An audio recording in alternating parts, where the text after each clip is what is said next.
எல்லாருக்கும் praise the Lord. இது வரைக்கும் நாம் 5 அன்பின் மொழிகளையும் டீட்டெயில்டாக பார்த்தோம். இந்த வீடியோவில் நம்ம பிள்ளைகளுடைய அன்பின் மொழியை எப்படி கண்டுபிடிக்கிறது அப்படின்றத தான் பார்க்க போகிறோம். அதுக்கு நம்ம ஒரு சின்ன ரீகேப் பண்ணிடலாம். ஃபஸ்ட்டு ஒன் தொடுதல். ஸோ தொடுதல் அன்பின் மொழியாக இருக்கிற பிள்ளைங்களுக்கு நம்ம அவங்கள அரவணைக்கும் போது அவங்க அன்பாகவும் பாதுகாப்பாகவும் உணர்வாங்க. நம்ம அவங்க கையை பிடிச்சி நடக்கும்போது அவங்க ரொம்ப சந்தோஷப்படுவாங்க. அவங்க பின்னாடி தோளில் தட்டி கொடுக்கும்போது ரொம்ப சந்தோஷப்படுவாங்க. ரெண்டாவது, உற்சாகமூட்டும் வார்த்தைகளே பேசுதல். இது அன்பின் மொழியாக இருக்கிற பிள்ளைங்களுக்கு நம்ம அவங்களோட தோற்றத்தை பாராட்டுறது அவங்களுக்கு ரொம்ப சந்தோஷமாக இருக்கும். அவங்களோட வெற்றிகளை நம்ம பாராட்டும் போது ரொம்ப சந்தோஷப்படுவாங்க. அவங்களுடைய பிறந்த நாட்களில் கூட அர்த்தமுள்ள வார்த்தைகளால் வாழ்த்தும் போது அவங்க ரொம்ப சந்தோஷப்படுவாங்க. மூன்றாவது, குவாலிட்டி டைம். ஸோ நேரம் அன்பின் மொழியாக இருக்கிற பிள்ளைங்களுக்கு 1-on-1 அவங்களோடு கூட நம்ம டைம் ஸ்பெண்ட் பண்ணும்போது அவங்க ரொம்ப சந்தோஷப்படுவாங்க. அவங்களோட உணர்வுகளை புரிஞ்சிக்கிறதுக்கு நம்ம டைம் எடுக்கும்போது அவங்க ரொம்ப சந்தோஷப்படுவாங்க. அவங்க பேசும்போது நம்ம கவனம் சிதறாமல் கவனிக்கும்போது ரொம்ப சந்தோஷப்படுவாங்க. நான்காவதாக, கிஃப்ட்டு. ஸோ கிஃப்ட்டு லவ் லாங்குவேஜாக இருக்கிறவங்களுக்கு அவங்க எதிர்பார்க்காத நேரத்தில் அவங்களுக்கு நம்ம கிஃப்ட்டு கொடுக்கும்போது ரொம்ப சந்தோஷப்படுவாங்க. சின்ன சின்ன பரிசுகள் அவங்களுக்கு அர்த்தம் உள்ளதாக இருக்கும். நம்ம கொடுக்குற பரிசுகள் எவ்வளோ விலை எவ்வளோ பெருசு அப்படின்றது அவங்களுக்கு முக்கியம் இல்லை. அந்த கிஃப்ட்டுக்கு பின்னாடி இருக்கிற சென்டிமெண்ட், அந்த கிஃப்ட்டுக்கு பின்னாடி இருக்கிற அவங்கள குறித்த சிந்தனை, அதுதான் அவங்களுக்கு ரொம்ப முக்கியம். காரணமே இல்லாமல் நம்ம கொடுக்குற கிஃப்ட்டு அவங்களுக்கு ரொம்ப ஆச்சரியத்தை கொடுக்கக்கூடியதாக இருக்கும்.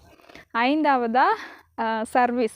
ஸோ பணிவிடை செய்தல் அன்பின் மொழியாக இருக்கிற பிள்ளைங்களுக்கு அவங்களோட அன்றாட வேலைகளில் நம்ம கரிசனை உள்ளவங்களாக இருக்கும்போது அவங்களுக்கு ரொம்ப சந்தோஷமாக இருக்கும். அவங்களுக்கு எது தேவையோ அதை நம்ம செய்யும்போது அவங்க ரொம்ப சந்தோஷப்படுவாங்க. நமக்கு பிடிக்காததை கூட அவங்களுக்காக நம்ம செய்யும்போது எனக்காக செய்கிறாங்களே அப்படின்னு சொல்லி ரொம்ப ரொம்ப சந்தோஷப்படுவாங்க. ஸோ நான் அதை ரொம்ப ஷார்ட்டாக தான் சொல்லியிருக்கிறேன். ஒவ்வொரு அன்பின் மொழிகளை பற்றின ஃபுல் வீடியோ லிங்க்கு டிஸ்கிரிப்ஷனில் கொடுக்குறேன். அந்த வீடியோ பார்க்காதவங்க போய் அதை பாருங்கள். ஸோ நம்ம குழந்தைங்க 5 வயசுக்குள்ளே இருக்கிறாங்க அப்படின்னு சொன்னால் அந்த குழந்தைங்களுக்கு நம்ம இந்த 5 அன்பின் மொழியுமே செய்ய வேண்டியது இருக்கும். 5 வயசுக்கு மேலே உள்ள குழந்தைங்களுக்கு அவங்களோட அன்பின் மொழி என்ன அப்படின்றத கண்டுபிடிச்சி நம்ம அதை செய்யும்போது பிள்ளைகளுக்கு அன்பு தொட்டியில் அன்பு நிறைஞ்சிக்கிட்டே இருக்கும். அதை நம்ம கண்டுபிடிக்கிறதுக்கு அவங்கக்கிட்ட நம்ம நிறையா கவனிக்கணும். நம்மக்கிட்ட அவங்க எப்படி அன்பை வெளிப்படுத்துகிறாங்க அப்படின்றத நம்ம கவனிக்கணும். அவங்க மற்றவங்கக்கிட்ட எப்படி அன்பை வெளிப்படுத்துகிறாங்க அப்படின்றத கவனிக்கணும்.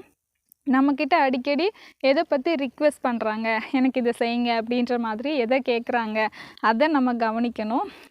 எதை பற்றி நம்மக்கிட்ட கம்ப்ளைண்ட் பண்ணுறாங்க, எனக்கு நீங்கள் டைம் கொடுக்க மாட்டேன்றீங்க, இல்லை நான் பேசும்போது நீங்கள் கவனித்து கேட்க மாட்டேன்றீங்க, அந்த மாதிரி எதை பற்றி நம்மக்கிட்ட கம்ப்ளைண்ட் பண்ணுறாங்க அப்படின்றத நம்ம கவனிக்கணும்.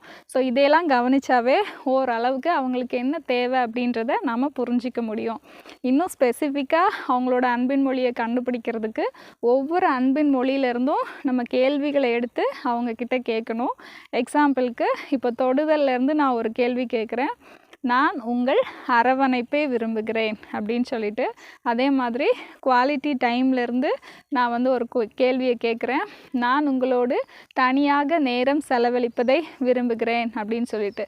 இப்போ இந்த 2 கொஸ்டினில் பிள்ளைங்க எதை செலக்ட் பண்ணுறாங்க அப்படின்றத நம்ம பார்க்கணும். இதே மாதிரி நிறைய கொஸ்டின்ஸ் இருக்குது. இந்த கொஸ்டின்ஸ் எல்லாத்தையும் நான் அப்படியே டிஸ்கிரிப்ஷனில் போடுறேன், நீங்கள் எல்லோரும் போய் பாருங்கள். அதில் பிள்ளைங்க ஒவ்வொரு கொஸ்டின்லேயும் எதை செலக்ட் பண்ணுறாங்க அப்படின்றத கவனிச்சிட்டே வாங்க. கடைசியாக நம்ம டோட்டல் பண்ணணும். மொத்தம் எவ்வளோ கவுண்ட் டச்சுக்கு வந்திருக்குது, எவ்வளோ கவுண்ட் என்கரேஜிங் வேர்ட்ஸுக்கு வந்திருக்குது, எவ்வளோ கவுண்ட் குவாலிட்டி டைமுக்கு வந்திருக்குது, எவ்வளோ கவுண்ட்டு கிஃப்ட்டுக்கு வந்திருக்குது, எவ்வளோ கவுண்ட்டு பணிவிடை செய்தலுக்கு வந்திருக்குது அப்படின்றத நம்ம டோட்டல் பண்ணி பார்க்கணும். அதில் ஒரு வேளை இப்போ கிஃப்ட்டு ஹையஸ்ட் கவுண்ட்டாக வந்திருக்குது, ஒரு வேளை ஒரு 10 கிஃப்ட்டுக்கு வந்திருக்குது அப்படின்னா அதுதான் அவங்களோட ப்ரைமரி லவ் லாங்குவேஜாக இருக்கும். அதாவது முதலாவது அன்பின் மொழியாக இருக்கும். அடுத்ததாக ஒரு வேளை குவாலிட்டி டைம் 8 இல்லை 9 இருக்குது, அடுத்தது ஹையஸ்ட்டாக அதுதான் வந்திருக்குது அப்படின்னா அது அவங்களோட செகண்டரி லாங்குவேஜாக இருக்கும். அதாவது முக்கியமான அன்பின் மொழியாக இருக்கும். இப்படி தான் நாம் நம்ம பிள்ளைகளுடைய அன்பின் மொழியை கண்டுபிடிக்கணும். நம்ம பிள்ளைங்களுக்கு எல்லா அன்பின் மொழியுமே தேவை தான். ஆனால் அவங்களோட ப்ரைமரி செகண்டரி அன்பின் மொழியை நம்ம அதிகமாக செய்யும்போது அவங்களோட அன்பு தொட்டி ஃபுல்லாகிக்கிட்டே இருக்கும். அதனால் நமக்கும் பிள்ளைகளுக்குமான உறவு சுமூகமாக இருக்கும். ஸோ பிள்ளைங்களுடைய அன்பு தொட்டியில் எப்படியெல்லாம் அன்பை ஃபில் பண்ணணும் அப்படின்றத நம்ம இது வரைக்கும் பார்த்தோம். அடுத்த வீடியோவில் நம்ம என்ன பண்ணும்போது அன்பு தொட்டியில் இருக்கிற அன்பு வெளியில் போயிடும், அன்பை உடைக்கக்கூடிய காரணிகள் என்னென்ன அப்படின்றத பார்க்கலாம். தேங்க்யூ.